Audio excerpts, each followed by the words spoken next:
প্রতিটা মানুষ তার ব্যবসায়িক জীবনে যে কোনো সিদ্ধান্তের বিষয়ে অবশ্যই তার ব্রেনে যা আসে, যতটুকু আছে আর কি, সর্বোচ্চ দিয়েই কিন্তু চেষ্টা করে যে ভালো কিছু অর্জন করব বা ভালো কিছু করব।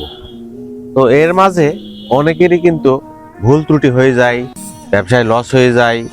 এক কথায় মানে যা প্রত্যাশিত ছিল তার বিপরীত হয়ে যায়।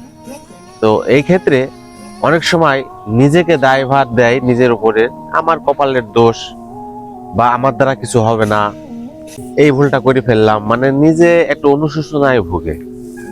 এই ধরনের অনুশোচনায় ভুগতে গেলে অনেক সময় হয় কি, নিজেকে আর ক্ষমা করতে পারে না। কিন্তু প্রকৃতপক্ষে সে তার কিন্তু ব্রেনের সর্বোচ্চ ব্যবহার করছিল ভালো কিছু রেজাল্ট আনার জন্য। কারণ একজন মানুষ কখনো কিন্তু সে নিজে থেকে চায় না যে আমি লস করব বা ক্ষতির সম্মুখীন হব। তো এই জন্য বলছি যে আগে যতটুকু ভুল হয়েছে তার জন্য আগে নিজেকে ক্ষমা করার চেষ্টা করুন। কারণ নিজেকে যদি ক্ষমা না করতে পারেন, আপনি কখনোই ভালো কিছু অর্জন করতে পারবেন না। যা কিছু হয়েছে সবকিছু ভালোর জন্যই হয়েছে, আর ভবিষ্যতে যা কিছু হবে সেটার জন্য পরিকল্পনা করুন। কারণ অতীতের ভুলগুলোর থেকে যদি আপনি বের হতে না পারেন, অতীতের ভুলগুলো যদি আঁকড়ায় ধরে রাখেন, তাহলে কিন্তু ভবিষ্যতের বা বর্তমানের সময়গুলোও নষ্ট হবে।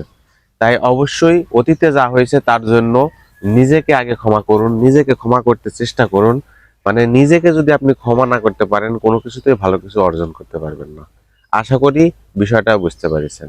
ধন্যবাদ।